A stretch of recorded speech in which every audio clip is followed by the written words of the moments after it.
विभाग परीक्षेमध्ये शेवटच्या या ठिकाणी दिवसामध्ये जे नवीन बदल झाले ते नवीन बदल का आहेत आणि या शेवटच्या दिवसामध्ये एकच विचार की माझा स्कोर बूस्ट कसा होईल आणि माझं मेरिट लिस्टमध्ये नाव कसं येईल ते सगळं या ठिकाणी A to Z आपण माहिती पाहणार आहोत। कितीही तुमचा अभ्यास वीक असू द्या, कितीही या ठिकाणी तुम्हाला वेळेमध्ये कमतरता आतापर्यंत भेटलेली असू द्या, शेवटच्या दिवसामध्ये तेच करा जे परीक्षेमध्ये छापणार आहे, जेणेकरून आपला स्कोर बूस्ट होईल, आपलं नाव मेरिटमध्ये येईल। एवढाच फक्त या ठिकाणी तुम्हाला शेवटच्या दिवसामध्ये विचार करायचा आहे। A to Z सगळी माहिती या व्हिडिओमध्ये आपण पाहणार आहोत। व्हिडिओला सुरुवात करण्यापूर्वी महत्त्वाच्या दोन गोष्टी तुम्हाला या ठिकाणी सांगत आहे। पहिली गोष्ट या ठिकाणी तात्काळ करायची ती म्हणजे तिन्हीच्या तिन्ही प्रश्नपत्रिका डिस्क्रिप्शनमध्ये दिलेल्या आहेत, मोफत आहेत।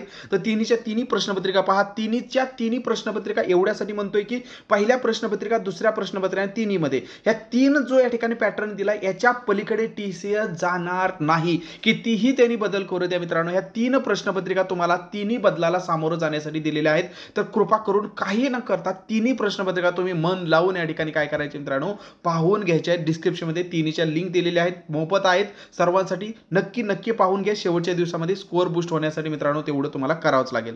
त्यानंतर महत्त्वाची गोष्ट म्हणजे अगदी तुम्हाला मागील एक वर्षाचं करंट अफेअर असू द्या, व्हॉकॅब्युलरी असू द्या, फ्रेज असतील, काही छोट्या बारीक गोष्टी या ठिकाणी असतील, सर्वांसाठी भरपूर टेस्ट असतील, सोबतच TCSचे PYQ असतील, PYQ प्रश्नपत्रिका असतील, हे सगळं A to Z तुम्हाला केवळ 275 मध्ये उपलब्ध केलेलं आहे। तर हे तुमच्या संग्रही राहू दे, शेवटच्या दिवसापर्यंत तुम्हाला हे साथ देणार आहे। त्यामुळे हे तुमच्याकडे असलंच पाहिजे। म्हणजे पहिली गोष्ट तुम्ही प्रश्नपत्रिका पहा आणि दुसरी गोष्ट म्हणजे तुमच्याकडे हे भरती स्पेशल समाज कल्याण विभाग भरती स्पेशल कंटेंट तुमच्याकडे असू द्या। फक्त 275 मध्ये सगळं तुमच्यासाठी उपलब्ध केलेलं आहे। ज्या पण विद्यार्थ्याकडे नसेल 275 या नंबरला फोन पे किंवा गुगल पे करून त्याचा स्क्रीनशॉट याच नंबरला पाठवले तात्काळ हे सगळं कंटेंट तुम्हाला उपलब्ध करून दिलं जाणार आहे, जेणेकरून न भरकटता तुमचा टू द पॉइंट या ठिकाणी अभ्यास व्हावा, हाच याचा एकमेव उद्देश आहे। तर याही परीक्षेमध्ये ICTS प्रमाणे निगेटिव्ह मार्किंग असणार का? निगेटिव्ह मार्किंग असेल तर त्याचा काय परिणाम होतो, त्यासाठी या ठिकाणी आपल्याला स्ट्रॅटेजी कशी असली पाहिजे त्याच्याबद्दल सुद्धा या ठिकाणी आपण या व्हिडिओमध्ये बोलूया।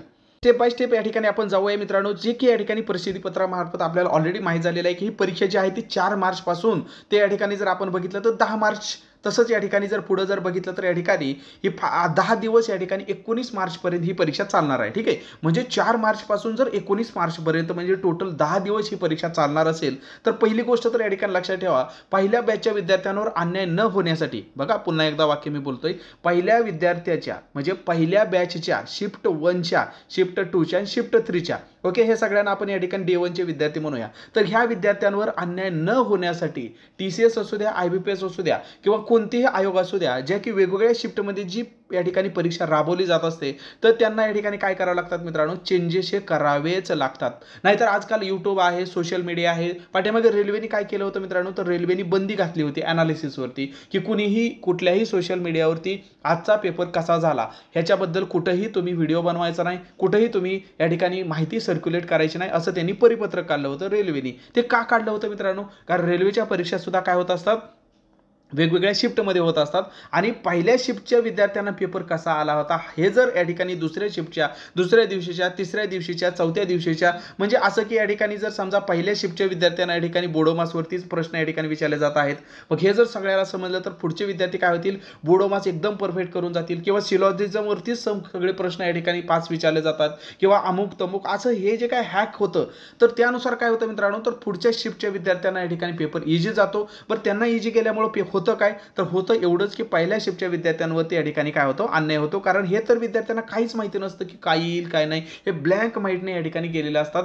की काही येऊ शकतं। एवढे सगळे टॉपिक, एवढे सगळे या ठिकाणी वेगवेगळे प्रश्न आहेत, मग कोणता टॉपिक कोणत्या प्रश्नावरती कसा प्रश्न येईल, काय होईल, काहीच यांना या ठिकाणी माहीत नसतं आणि ते या ठिकाणी सगळ्या गोंधळलेल्या अवस्थेमध्ये त्या ठिकाणी सामोरं जात असतात। परंतु जसं जसं या ठिकाणी डे 2 येतो, डे 3 येतो आणि तो जर पॅटर्न या ठिकाणी सिमिलर होत राहिला तर या ठिकाणी काय होतं मित्रांनो, पुढच्या विद्यार्थ्यांना या ठिकाणी स्कोर वाढायला मदत होते आणि स्कोर वाढायला मदत झाल्यामुळे काय होतं, यांची मार्क या ठिकाणी वाढत जातात। मग यांची मार्क जरी वाढत गेली तर नॉर्मलायझेशन असतं, परंतु नॉर्मलायझेशन आपल्याला पण माहिती आहे मित्रांनो, एवढं पण ॲक्युरेट त्यांना न्याय देऊ शकत नाही। पहिल्या शिफ्टच्या विद्यार्थ्यांना, त्यामुळे चेंजेस करावे लागतातच आणि ते करत असतात. त्यामुळे तुम्ही असं ग्राह्य धरायचं नाही की पहिल्या शिफ्टला आला म्हणजे मी तेच करील तसंच करील. म्हणून मी तुम्हाला डिस्क्रिप्शनमध्ये काय केलेलं आहे, 100 प्रश्नाच्या 3 प्रश्नपत्रिका आतापर्यंत दिलेल्या आहेत. तिन्हीचा पण या ठिकाणी पॅटर्न तुम्हाला अगदी डिफरंट दिसेल, अगदी डिफरंट. पहिल्या प्रश्नपत्रिकेमध्ये तुम्हाला पूर्ण रिझनिंग दिसणार आहे, मॅथ रिझनिंगचा विचार करता. ठीक आहे. दुसऱ्या याच्यामध्ये आता जास्त चेंजेस मॅथ रिझनिंगमध्येच त्यांना करता येतो, हे पण या ठिकाणी लक्षात ठेवा.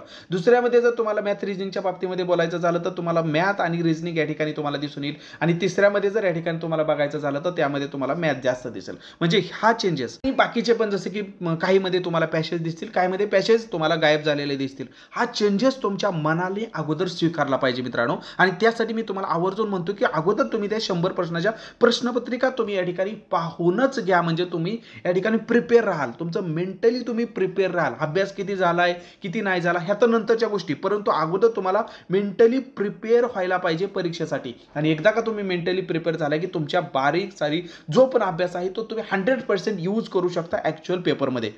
ही प्रश्नपत्रिका पाहत असताना तुम्हाला एखादा टॉपिक वाटलं की माझं हे माझे फ्रेज राहिलेले आहेत, मला व्होकॅब्युलरी थोडं अवघड जातंय, तर प्रत्येक छोटा टॉपिक तुम्हाला छोटे छोटे घटक, मग ते ईबुक असू द्या, म्हणजे PDF असू द्या, ऑनलाईन टेस्ट असू द्या, व्हिडिओ लेक्चर असू द्या, ह्या सगळ्यांमार्फत तुम्हाला या ठिकाणी कव्हर केलेलं या ठिकाणी दिसत आहे. त्यामुळे कोणतीही कमी यामध्ये तुम्हाला भासून दिलेली नाही. त्यामुळं शेवटच्या दिवसामध्ये न भरकटता तुम्ही याच्यावरती पूर्ण फोकस करा मित्रांनो. पण आता किती वाजता याच्यापेक्षा काय वाजता हे या ठिकाणी तुम्हाला जास्त महत्त्वपूर्ण ठरणार आहे. तर असं या ठिकाणी आता जर बघितलं तर हे 10 दिवसांमध्ये तुम्हाला वेगवेगळे पॅटर्न पाहायला भेटतील. सेम पॅटर्नच्या अपेक्षा बिलकुल पण करू नका.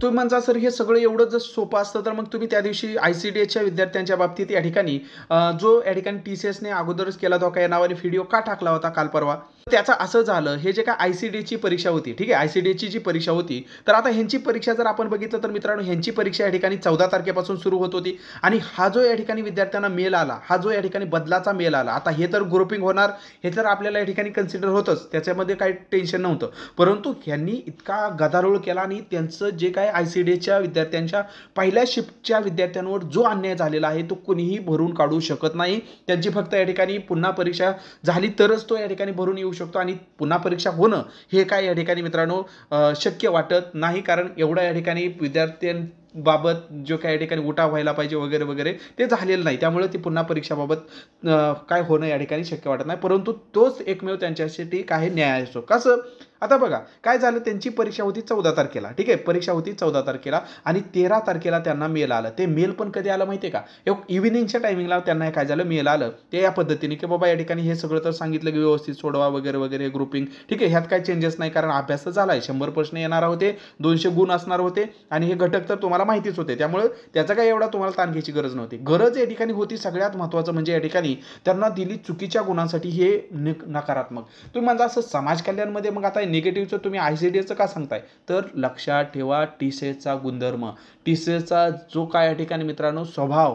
कारण या ठिकाणी जर बघितलं तर जर आदल्या दिवशी ते ICDSला सांगू शकतात की निगेटिव्ह मार्किंग आहे, तर तुम्हाला या ठिकाणी असं जर झालं तर काय करायचं, तर एकच गोष्ट करायची मित्रांनो, आपल्या या ठिकाणी टेलिग्रामला तुम्ही जॉईन असाल, मी तिथं तात्काळ अपडेट देत असतो. हा सुद्धा तुम्हाला रात्री त्या लगेच तात्काळ तुम्हाला हे सांगितलं होतं ICDSच्या विद्यार्थ्यांना. पण टेलिग्राम नसेल यूट्यूबला तुम्ही जॉईन व्हा, यूट्यूबला तुम्ही या ठिकाणी जॉईन झाला असाल तिथं पण तुम्हाला अपडेट भेटेल. पण ते पण नसेल शक्य तर तुम्ही परीक्षेच्या अगोदर ओके, म्हणजे सकाळी परीक्षेला जाताना सकाळी काय करायचं, तुमचा मेल चेक करून जायचं की बाबा तसं काय TCSने येडापणा केला आहे का आपल्या समाज कल्याणाच्या बाबतीमध्ये. पण जर निगेटिव्ह असेल तर बरं तुम्ही म्हणता असं निगेटिव्ह आहे, ठीक आहे, मला समजलं नाही समजलं, आता पुढं काय. जर या ठिकाणी निगेटिव्ह मार्किंग असेल, ज्या पद्धतीने या ठिकाणी ICDSला आहे त्याच पद्धतीने जर समाज कल्याणला निगेटिव्ह मार्किंग असेल तर करायचं काय, तर गोष्ट एकच करायची मित्रांनो, जर निगेटिव्ह नसेल, ठीक आहे, निगेटिव्ह नसेल तर काय करायचं, तर निगेटिव्ह नसेल तर काय करायचं, 100 पैकी 100 या ठिकाणी तुम्ही प्रश्न मारून यायचे, ठीक आहे, 100 पैकी 100 प्रश्न या ठिकाणी मारून यायचे.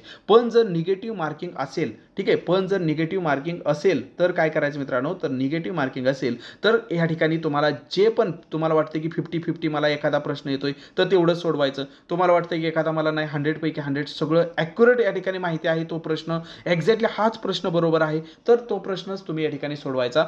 बाकी प्रश्नाला हात लावायचा नाही. कारण मित्रांनो काय होतं, तर जे तुमचे प्रश्न बरोबर आहेत त्यातला अर्धा गुण तुमचा TCS उडवून टाकतं, कमी करतं, वजा करतं. त्यामुळं तुमचा स्कोर ऑटोमॅटिकच काय होतं मित्रांनो, कमी कमी कमी कमी होत जातो. त्यामुळं जर निगेटिव्ह मार्किंग असेल तर जेवढे तुम्ही ॲक्युरेट सोडवचाल, कमी सोडवचाल, तेवढं तुम्हाला फायदा होतो. जर तुम्हाला या ठिकाणी नसेल तर या ठिकाणी 100 पैकी 100 सोडवायचेच असतात. एकही प्रश्न सोडवायचा ठेवायचा नसतो. जे पण या ठिकाणी तुक्के मारायचे असतील, जे की तुम्हाला समजा वाटतं की हे बरोबर आहे, ते बरोबर आहे, ते सगळे सोडवायचे असतात. कारण तिथं काय तुमचा लॉस होत नसतो. तर हे गोष्ट एवढ्यासाठी सांगतोय की परीक्षेच्या अगोदर मेल चेक करून जावा.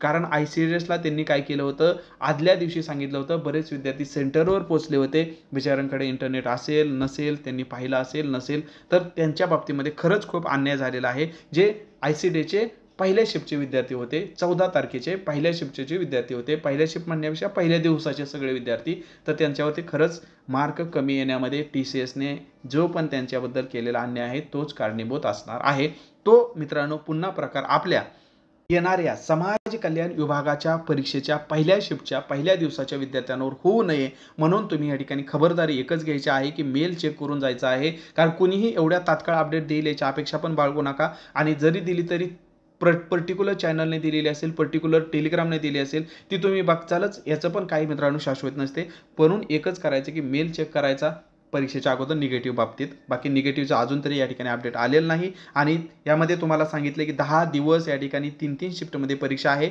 चेंजेस हे पॅटर्नमध्ये 100% होणार. मग नेमकं कशामध्ये बुद्धिमत्ता जास्त येते, कशामध्ये गणित जास्त येते, कशामध्ये पॅसेज येतात, कशामध्ये ग्रामरवर जास्त प्रश्न आहेत, कशामध्ये व्हॉकॅब्युलरी जास्त प्रश्न आहेत, ह्या तिन्ही बदलाला तुम्हाला सामोरं जायचं असेल तर 3 प्रश्नपत्रिका डिस्क्रिप्शन दिलेत.